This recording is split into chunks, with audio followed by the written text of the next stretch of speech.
ಹನುಮತ್ ಧ್ವಜದ ವಿವಾದದ ಕೇಂದ್ರವಾಗಿರತಕ್ಕಂಥ ಮಂಡ್ಯದ ಕೆರಗೋಡುವಿಗೆ ಬಿಜೆಪಿ ನಿಯೋಗ ಭೇಟಿ ಕೊಡ್ತಾ ಇದೆ.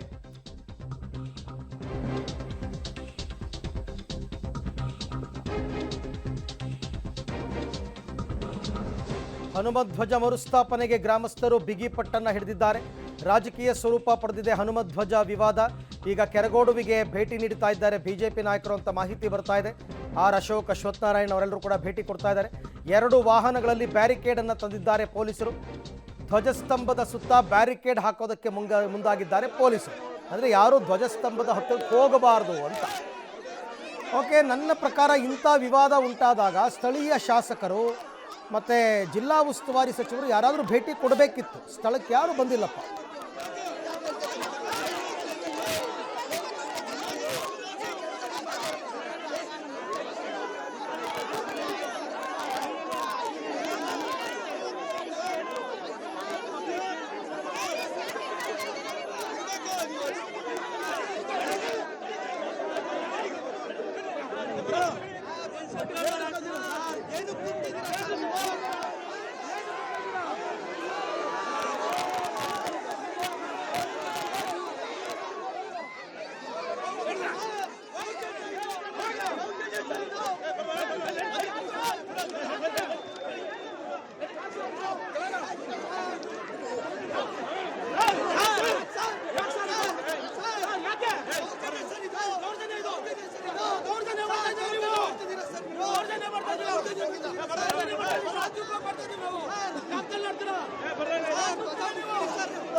ಮಾಹಿತಿಗಳಿಂದ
ಓಕೆ, ದೃಶ್ಯದಲ್ಲಿ ತಾವು ಗಮನಿಸ್ತಾ ಇದ್ದೀರಾ. ಹುಡುಗರು ಧ್ವಜವನ್ನು ಹಿಡ್ಕೊಂಡು ಓಡಾಡೋದಕ್ಕೂ ಬಿಡ್ತಾ ಇಲ್ಲ. ಧ್ವಜವನ್ನು ಕಿತ್ಕೋತಾ ಇದ್ದಾರೆ, ಕೆಲವರು ಬಿಡ್ತಾ ಇಲ್ಲ. ನೋಡಿ ಇಲ್ಲಿ ಆ ಧ್ವಜವನ್ನು ಪೊಲೀಸರು ಹಿಡ್ಕೊಳ್ಳೋದಕ್ಕೆ ಬಿಡ್ತಾ ಇಲ್ಲ. ಮತ್ತೊಂದು ಕಡೆ ಶತಾಯ ಗತಾಯ ಧ್ವಜವನ್ನು ನಾವು ಇವತ್ತು ಹಾರಿಸಿಯೇ ಸಿದ್ಧ ಅಂತ ಹೊರಟುಬಿಟ್ಟಿದ್ದಾರೆ. ಮತ್ತೆ ಗೊತ್ತಿಲ್ಲ BJP ನಾಯಕರಲ್ಲಿ. ನೋಡಿ ಇಲ್ಲಿ ಬ್ಯಾರಿಕೇಡ್ ನೋಡ್ತಾ ಇದ್ದೀರಾ. ಧ್ವಜಸ್ತಂಭದ ಸುತ್ತ ಅದೇ ಆ ಧ್ವಜಸ್ತಂಭವನ್ನು ಕೆಲವರು ಅಪ್ಕೊಂಡ್ರು, ಕೆಲವರು ರಾಮನ ಫ್ಲೆಕ್ಸನ್ನು ಕಟ್ಟಿದ್ರು, ರಾಮನ ಫೋಟೋ ಹಾಕಿದ್ರು. ಇನ್ಯಾರೋ ಒಬ್ಬರು ಮಹಿಳೆ ಸ್ತಂಭ ಹತ್ತೋ ಪ್ರಯತ್ನ ಪಟ್ಟರು. ಸೊ ಹಾಗಾಗಿ ಏನು ಮಾಡ್ತಾ ಇದ್ದಾರೆ, ಬ್ಯಾರಿಕೇಡ್ ತರಿಸಿದ್ದಾರೆ. ಮಂಡ್ಯದಿಂದ ಬ್ಯಾರಿಕೇಡನ್ನು ತರಿಸಿ ಆ ಧ್ವಜಸ್ತಂಭದ ಸುತ್ತ ಹಾಕುವ ಪ್ರಯತ್ನಗಳು ನಡೀತಾ ಇದೆ. ಧ್ವಜಸ್ತಂಭದ ಸುತ್ತಲೂ ಕೂಡ ಬ್ಯಾರಿಕೇಡನ್ನು ಹಾಕುವ ಪ್ರಯತ್ನ. ಯಾಕೆಂದರೆ ಇನ್ನು BJP ಲೀಡರ್ಸ್ ಎಲ್ಲ ಭೇಟಿ ಕೊಟ್ಬಿಟ್ರೆ ಸ್ವಲ್ಪ ಇವ್ರಿಗೆಲ್ಲರಿಗೂ ಹುಮ್ಮಸ್ ಜಾಸ್ತಿ ಆಗಿಬಿಡುತ್ತಲ್ಲ. ಆಗ ಗಲಾಟೆಗಳಾಗಬಾರದು ಅನ್ನೋ ಕಾರಣಕ್ಕೋಸ್ಕರ ಇಲ್ಲಿ ಪೊಲೀಸರು ಬಿಗಿ ಭದ್ರತೆಯನ್ನು ತಗೋತಾ ಇದ್ದಾರೆ. ಗರಿಷ್ಠ ಪ್ರಮಾಣದ ಬಿಗಿ ಭದ್ರತೆ. ದೃಶ್ಯದಲ್ಲಿ ತಾವೀಗ ಗಮನಿಸ್ತಾ ಇದ್ದೀರಾ. ಮಂಡ್ಯದ ಕೆರಗೋಡು ಇವತ್ತು ಮಧ್ಯರಾತ್ರಿಯಿಂದಲೂ ಬಿಗುವಿನ ವಾತಾವರಣ. ನಾವು ಹನುಮತ್ ಧ್ವಜವನ್ನು ಏನು ಹಾರಿಸಿದ್ದೀವಿ ಅಲ್ಲೇ ಇರಬೇಕು ಶಾಶ್ವತವಾಗಿ ಅಂತ ಇವರು ಗ್ರಾಮಸ್ಥರು. ಇಲ್ಲ, ಅದನ್ನು ತೆಗಿಬೇಕು, ನೀವು ಪರ್ಮಿಷನ್ ತೊಗೊಂಡಿರೋದು ರಾಷ್ಟ್ರಧ್ವಜಕ್ಕೆ ಅಂತ. ರಾಷ್ಟ್ರಧ್ವಜವನ್ನು ಪ್ರತಿನಿತ್ಯ ಏನು ಹಾರಿಸಲ್ಲಪ್ಪ. ಸರ್ಕಾರಿ ಕಚೇರಿಗಳಾದರೆ ಅದೊಂಥರ, ಯಾವುದಾದ್ರೂ ವಿಧಾನಸೌಧದಲ್ಲಿ ಹಾರಿಸ್ತಾರೆ, ವಿಕಾಸಸೌಧದಲ್ಲಿ ಹಾರಿಸ್ತಾರೆ. ಬಟ್ ಎಲ್ಲ ಊರಲ್ಲೂ ದಿನ ಏನು ರಾಷ್ಟ್ರಧ್ವಜವನ್ನು ಹಾರಿಸಲ್ಲ. ಇದು ಶ್ರೀರಾಮನ ಪ್ರಾಣ ಪ್ರತಿಷ್ಠಾಪನೆಯಾದ ಸ್ಮರಣಾರ್ಥ ಊರವರೆಲ್ಲ ಸೇರಿ ದುಡ್ಡು ಹಾಕಿ ಧ್ವಜಸ್ತಂಭವನ್ನು ಮಾಡಿ 5-6 ಲಕ್ಷ ಖರ್ಚು ಮಾಡಿದ್ದಾರೆ. ಹನುಮ ಧ್ವಜಕ್ಕೋಸ್ಕರನೇ ಮಾಡಿದ್ದಾರೆ. ಆದರೆ ಪೊಲೀಸರು ಅದಕ್ಕೆ ಪರ್ಮಿಷನ್ ಕೊಡ್ತಾ ಇಲ್ಲ. ಏನು ಬೆಳಗ್ಗೆನೇ ಸ್ಥಳಕ್ಕೆ AC ಭೇಟಿ ಕೊಟ್ಟಿದ್ರು, ತಹಶೀಲ್ದಾರ್ ಬಂದಿದ್ದರು, ಪೊಲೀಸರು ಬಂದಿದ್ದಾರೆ ಸಿಕ್ಕಾಪಟ್ಟೆ. ಈ ಬಗ್ಗೆ ಕೂಡ ಮತ್ತಷ್ಟು ಮಾಹಿತಿ ನನ್ನ ಕೊಲೀಗ್ ವಿನಯ್ ಅವರಿಂದ ಪಡೆಯೋಣ. ವಿನಯ್, ನಾನು ಆಗಲೇ ಕೇಳ್ತಾ ಇದ್ದೆ, ಕೆರಗೋಡ್ನಲ್ಲಿ ಈಗ ಪ್ರಸ್ತುತ ಪರಿಸ್ಥಿತಿ ಹೇಗಿದೆ, ಏನು ನಡೀತಾ ಇದೆ? ಅರವಿಂದ್, ನಿಜಕ್ಕೂ ಕೂಡ ಈ ಒಂದು ಗ್ರಾಮದಲ್ಲಿ ಪರಿಸ್ಥಿತಿ ಉದ್ವಿಗ್ನವಾಗಿರುವಂಥದ್ದು. ಬೆಳಗ್ಗೆಯಿಂದಲೂ ಕೂಡ ಸುಮಾರು ಗ್ರಾಮಸ್ಥರು ಹಾಗೂ ಪೊಲೀಸರ ನಡುವೆ ತಿಕ್ಕಾಟ ನಡೀತಾ ಇದೆ. ಹನುಮಧ್ವಜ ವಿಚಾರವಾಗಿ ಜಿಲ್ಲಾಡಳಿತ ಹಾಗೂ ಗ್ರಾಮಸ್ಥರ ನಡುವೆ ಸಾಕಷ್ಟು ಒಂದು ಆಕ್ರೋಶ ವ್ಯಕ್ತವಾಗಿರುವಂಥದ್ದು. ಯಾಕೆಂದರೆ ಹನುಮಧ್ವಜವನ್ನು ಗ್ರಾಮಸ್ಥರು ಇಲ್ಲೂ ಪ್ರತಿಷ್ಠಾಪನೆ ಮಾಡಿದ್ದಾರೆ. ಇದಕ್ಕೆ ಜಿಲ್ಲಾಡಳಿತ ವಿರೋಧ ವ್ಯಕ್ತಪಡಿಸಿದೆ. ಸಾರ್ವಜನಿಕ ಸ್ಥಳದಲ್ಲಿ ಏನು ತ್ರಿವರ್ಣ ಧ್ವಜವನ್ನು ಹೊರತುಪಡಿಸಿ ಬೇರೆ ಯಾವುದೇ ಧ್ವಜವನ್ನು ಹಾಕಬಾರ್ದು ಅನ್ನೋ ಒಂದು ಆದೇಶವನ್ನು ಮಾಡಿದೆ. ಹಾಗಾಗಿ ಗ್ರಾಮದಲ್ಲಿ ಪರಿಸ್ಥಿತಿ ಉದ್ವಿಗ್ನವಾಗಿರುವಂಥದ್ದು. ಬೆಳಗ್ಗೆಯಿಂದಲೂ ಕೂಡ ಈ ಒಂದು ಗ್ರಾಮದಲ್ಲಿ ಗಲಾಟೆಗಳು ನಡೀತಾನೆ ಇವೆ. ಯಾಕಂದ್ರೆ ಪೊಲೀಸ್ನವರು ಯಾವುದೇ ಕಾರಣಕ್ಕೂ ಕೂಡ ಇಲ್ಲಿ ಹನುಮಧ್ವಜವನ್ನ ಮತ್ತೆ ಆರಿಸಲು ಬಿಡಲ್ಲ ಅನ್ನೋ ಮಾತುಗಳನ್ನ ಹೇಳ್ತಾ ಇರುವಂತದ್ದು. ಇದಕ್ಕೆ ಗ್ರಾಮಸ್ಥರು ತೀವ್ರ ಪ್ರತಿರೋಧವನ್ನ ಒಡ್ತಾ ಇದ್ದಾರೆ. ಹನುಮಧ್ವಜದ ಮುಂದೆಯೇ ಬೆಳಗ್ಗೆಯಿಂದಲೂ ಕೂಡ ಗ್ರಾಮಸ್ಥರು ಕೂತಿರುವಂತದ್ದು.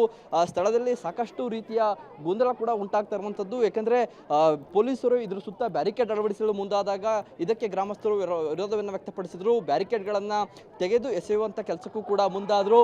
ಇದರ ಜೊತೆಗೆ ಸಾಕಷ್ಟು ಏನು ಸ್ಥಳೀಯ ಶಾಸಕರು ಇದರಲ್ಲಿ ರಾಜಕೀಯವನ್ನ ಮಾಡ್ತಿದ್ದಾರೆ ಅನ್ನೋ ಒಂದು ಆಕ್ರೋಶ ಕೂಡ ವ್ಯಕ್ತವಾಗಿರುವಂಥದ್ದು. ಆ ನಿಟ್ಟಿನಲ್ಲಿ ಗ್ರಾಮಸ್ಥರ ಪ್ರತಿಭಟನೆ ತೀವ್ರಗೊಂಡಿರುವಂಥದ್ದು. ಇನ್ನೂ ಕೂಡ ಏನು ಕೇಸರಿ ಧ್ವಜಗಳನ್ನ ಹಿಡಿದುಕೊಂಡು ಈ ಒಂದು ಸ್ಥಳದಲ್ಲಿ ಗ್ರಾಮಸ್ಥರು ಪ್ರತಿಭಟನೆಯನ್ನ ಮುಂದುವರಿಸಿದ್ದಾರೆ. ಯಾವುದೇ ಕಾರಣಕ್ಕೂ ಕೂಡ ಸ್ಥಳವನ್ನ ಬಿಟ್ಟು ಕದಲೋದಿಲ್ಲ ಅನ್ನೋ ಒಂದು ಮಾತುಗಳನ್ನು ಕೂಡ ಗ್ರಾಮಸ್ಥರು ಆಡ್ತಾ ಇರುವಂಥದ್ದು. ಬೆಳಗ್ಗೆಯಿಂದಲೂ ಕೂಡ ಊಟ ನೀರು ಇಲ್ಲದೆ ಇದೇ ಸ್ಥಳದಲ್ಲಿ ಗ್ರಾಮಸ್ಥರು ಕೂತು ಬಿಸಿಲನ್ನು ಲೆಕ್ಕಿಸದೆ ಪ್ರತಿಭಟನೆಯನ್ನ ಮಾಡ್ತಿದ್ದಾರೆ. ಸ್ಥಳದಲ್ಲಿ ಹೆಚ್ಚಿನ ಪೊಲೀಸರು ಕೂಡ ಜಮಾವಣೆಗೊಂಡಿರುವಂಥದ್ದು. Arvind, okay, thank you Vinay. ತಮ್ಮೆಲ್ಲ ಮಾಹಿತಿಗಾಗಿ ಧನ್ಯವಾದ. ಹೆಚ್ಚುವರಿ ಪೊಲೀಸರನ್ನ ನಿಯೋಜನೆ ಮಾಡಿಕೊಂಡಿದ್ದಾರೆ. BJP ನಿಯೋಗ ಏನೋ ಭೇಟಿ ಕೊಡುತ್ತೆ ಅನ್ನೋ ಕಾರಣಕ್ಕೋಸ್ಕರ ಹೆಚ್ಚುವರಿ ಪೊಲೀಸರ ನಿಯೋಜನೆ ಮತ್ತು ಸ್ತಂಭದ ಸುತ್ತ ಬ್ಯಾರಿಕೇಡ್ಗಳನ್ನು ಅಳವಡಿಕೆ ಮಾಡಿಕೊಂಡಿದ್ದಾರೆ. ಬಟ್ ಪರಿಸ್ಥಿತಿ ಈಗಲೂ ಕೂಡ ಹಾಗೇ ಇದೆ. ನಾವು ಕೆರಗೋಡಲ್ಲಿ ಇಷ್ಟು ದಿವಸ ಮಾಡದೇ ಇರೋಂಥ ಸಾಧನೆ ನಾವು ಒಂದು ಮಕ್ಕಳು ಮಾಡಿದ್ದಾರೆ. ಅದಕ್ಕೆ ಇವರು ಬೆನ್ ತಟ್ಟಬೇಕೇ ಹೊರ್ತು ಇವತ್ತು ಇಷ್ಟೆಲ್ಲ ಮಾಡಬಾರ್ದು. ನಾವು ರಾತ್ರಿಯಿಂದ ನಿದ್ದೆ ಮಾಡಿಲ್ಲ, ಹೊಟ್ಟೆಗೆ ಊಟ ಮಾಡಿಲ್ಲ ಸರ್. ನಾವು ದಯವಿಟ್ಟು ನಾವು ಕಾಯ್ತಾ ಇದ್ದೀವಿ. ಯಾತಕ್ಕೋಸ್ಕರ ಇವರು ತೊಂದರೆ ಕೊಡೋದಾದರೆ ಅವತ್ತೇ ನಾವು ಫೌಂಡೇಶನ್ ತೆಗಿವಾಗಲೇ ತೊಂದರೆ ಕೊಡಬೇಕಾಗಿತ್ತು. ಇಷ್ಟೆಲ್ಲ ಸಾಧನೆ ಮಾಡಿದ್ಮೇಲೆ ಇವತ್ತು ಕಟ್ಟಿರೋ ಮನೆನ ಕೆಡುವುದಂಗೆ ಇವತ್ತು ನಿಲ್ಲಿಸಿರೋದ ಬಾವುಟೆಲ್ಲ ಇಳಿಸ್ತಾ ಇದ್ದಾರೆ ಅಂದರೆ ನಮಗೆ ನಿಜವಾಗ್ಲೂ ತುಂಬಾ ನೋವಾಗ್ತಿದೆ ಸರ್. ದಯಮಾಡಿ ಇದರಿಂದ ಯಾರಿದ್ದೀರಿ ಅವರೆಲ್ಲ ಕೆಟ್ಟದಂತೂ ಒಳ್ಳೇದು ಮಾಡೋಕ್ಕಾಗದೇ ಇರೋ ಪರವಾಗಿಲ್ಲ, ಕೆಟ್ಟದ್ದು ಮಾಡಬೇಡಿ ಸರ್. ದಯವಿಟ್ಟು ನಿಮ್ಮ ಕೈ ಮುಗಿದು ಕೇಳ್ಕೊತೀವಿ. ಇವತ್ತು ಒಂದು ಇದು ಮಾಡಿದೀವಿ. ಇವತ್ತು ಕೆರಗೋಡ್ಗೆ ಒಂದು ಒಳ್ಳೇದಾಗ್ಲಿ ಅಂತ ಮಾಡಿದೀವಿ ಹೊರತು ನಾವು ಕೆಟ್ಟದಾಗ್ಲಿ ಅಂತ ನಾವು ಯಾರೂ ಮಾಡಿಲ್ಲ. ಇವತ್ತು ಯುವಕರ ಶ್ರಮ, ಒಬ್ಬೊಬ್ರು ಬೆವರನ್ನು ಸುರಿಸಿ ಇಷ್ಟೆಲ್ಲ ಮಾಡಿದ್ದಾರೆ ಸರ್. ದಯಮಾಡಿ ನಮ್ಗೊಂದು ನ್ಯಾಯ ಕೊಡಿಸಿ ಸರ್. ಇಷ್ಟೇ ಸರ್ ನಾವು ಕೇಳ್ಕೊಳ್ಳೋದು ಸರ್. ನಿನ್ನೆಯಿಂದ ಊಟ ಮಾಡಿಲ್ಲ, ನಾವು ರಾತ್ರಿಯಿಂದ ಇಲ್ಲೇ ಕಾಯ್ತಾ ಇದೀವಿ ಸರ್. ಒಂದು ತೊಟ್ಟು ನೀರು ಕುಡ್ದಿಲ್ಲ ಸರ್. ನಾವು ಮಕ್ಕಳು ಚಿಕ್ಕ ಮಕ್ಕಳನ್ನೆಲ್ಲ ಮನೇಲಿ ಬಿಟ್ಬಿಟ್ಟು ಬಂದಿದ್ದೀವಿ. ಇವತ್ತು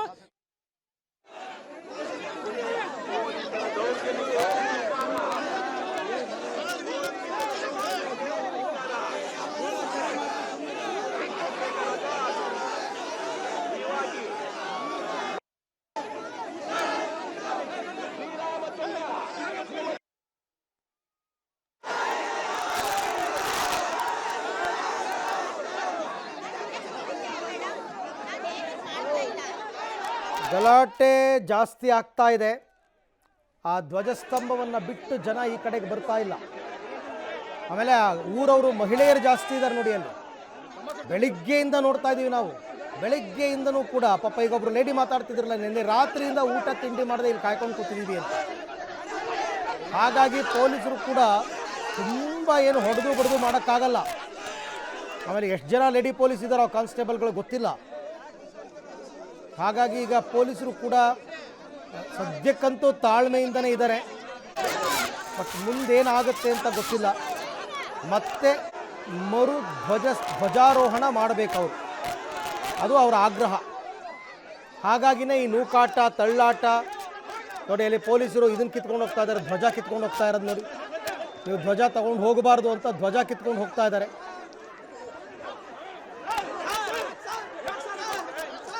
ಯಾವಾಗಲೂ ಕೂಡ ಸೈದ್ಧಾಂತಿಕ ಭಿನ್ನಾಭಿಪ್ರಾಯಗಳಿದ್ದಾಗ ಈ ರೀತಿ ಘಟನಾವಳಿಗಳು ನಡೀತಾ ಹೋಗುತ್ತೆ.